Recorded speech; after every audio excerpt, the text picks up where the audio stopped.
Градоначалникот на град Скопје Урце Георгиевски заедно со највисоко рангираните универзитети во земјава потпиша меморандум за соработка во рамки на проектот Европска престолнина на културата Скопје 2028, со што академската заедница и официјално се вклучува како активен и рамноправен партнер во овој значаен европски културен процес, информираат од град Скопје. Со меморандумот се потврдува европската ориентација на универзитетите и нивната улога како двигатели на знаење, креативност и иновации, како и нивната општествена одговорност за развојот на заедницата.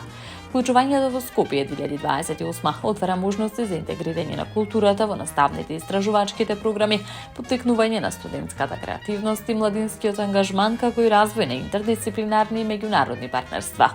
Од академската заедница посочуваат дека остануваат посветени на активна, професионална и визионерска улога во реализацијата на проектот со цел зајакнување на европските вредности, продлабочување на интеркултурниот диалог и создавање одржлива, солидарна и креативна иднина за Скопје и државата.